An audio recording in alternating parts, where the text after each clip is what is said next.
बिस्मिल्लाहिर्रहमानिर्रहीम। अस्सलाम वालेकुम नाज़रीन, मैं हूं जावेद चौधरी। हम अक्सर गुड गवर्नेंस, मेरिट और अच्छे नताइज की बात करते हैं।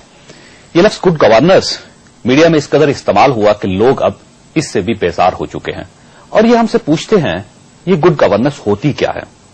इसके लिए ख्वाहिशात आपको रीसेंट हिस्ट्री से दो मिसालें पेश करता हूं। न्यूजीलैंड में एक साहब खातून नमा साहब रहते हैं। इनका ताल्लुक तीसरी जिन्स के साथ है। हम इन्हें अपनी जुबान में खुसरा या ख्वाजासरा कह सकते हैं। इनका नाम जॉर्जिना बायर है। ये दुनिया की पहली ख्वाजासरा सियासतदान है। ये ख्वाजासरा होने के बावजूद सियासत में आई, इसने लोगों से वोट मांगे और काटल की काउंटी ने इसे 1995 में अपना मेयर मुंतखब कर लिया। यूं ये दुनिया की पहली ख्वाजासरा मेयर बन गई।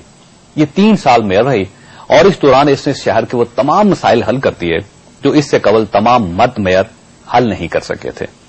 आवाम इसकी कारकर्दगी से इस कदर मुतासर हुए कि उन्होंने मेयरशिप का दुरानिया खत्म होने के बाद इसे सूबाई असम्बली का रुकन मुंतखब कर लिया।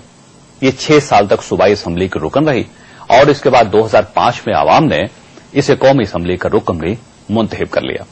इससे 15 साल की सियासी जिंदगी में ऐसे कमालात कर दिए कि लोग मर्द पार्लियामेंटेरियंस के मुकाबले में आज इसकी ज्यादा इज्जत करते हैं और इसे अपनी जमहूरियत का सिंबल समझते हैं। इसी किस्म की एक मिसाल बरतानिया में भी है। बरतानिया की जानी बैले दुनिया की दूसरी ख्वाजासरा सियासतदान और मेयर थी। इसका ताल्लुक लिबरल डेमोक्रेटिक पार्टी के साथ है। ये 2007 में कैम्ब्रिज शहर की मेयर बनी। ये इससे कबल सिटी काउंसिल की रोकन और डिप्टी मेयर भी रही। इसने अपने दौर में शहर के ट्रांसपोर्ट के तमाम मसाइल हल कर दिए। लोगों को जाती गाड़ियों की बजाय पब्लिक ट्रांसपोर्ट इस्तेमाल करने पर कायल कर लिया।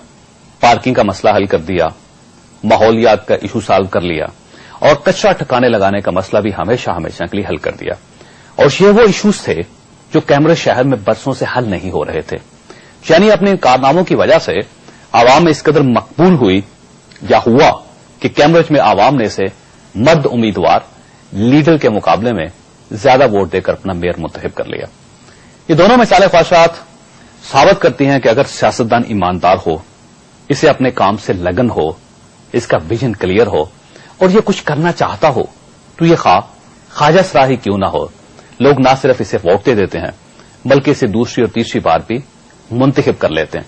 जबकि इसके मुकाबले में अगर मर्दों की सियासी परफॉर्मेंस अच्छी ना हो और इसे डिलीवर न कर सकें तो इनकी शक्लें ख्वाह कितनी ही अच्छी क्यों ना हो, ये मर्दानगी के ख्वाह कितने शाहकार क्यों ना हो और इनका ताल्लुक ख्वाह कितनी ही बड़ी सियासी जमात के साथ क्यों ना हो, लोग इन्हें मुस्तरद कर देते हैं।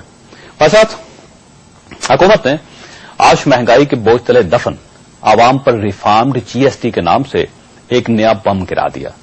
आज काबीना ने जीएसटी के साथ साथ 10% फ्लड टैक्स नाफिज करने की मंजूरी भी दे दी। ये रिफॉर्म जीएसटी किस कदर खौफनाक होगा, इसका अंदाजा सिर्फ एक हकीकत से लगा लीजिए। परवेज मुशर्रफ के दौर में हुकूमत ने पाकिस्तानी इंडस्ट्री की बहाली और तरक्की के लिए हर किस्म की मशीनरी और खाम माल को टैक्स से मुबर्रा कर दिया था।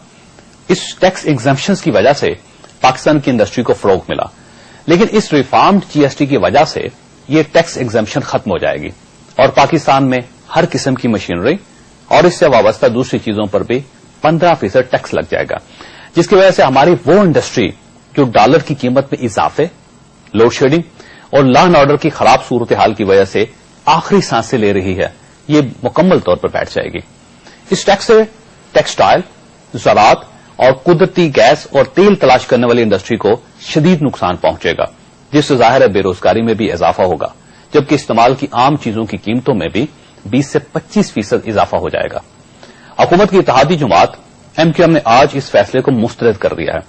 बाकी जमातों का मौकफ क्या होगा और क्या यह टैक्स पार्लियामेंट से मंजूर हो जाएगा, यह हमारा आज का इशू है।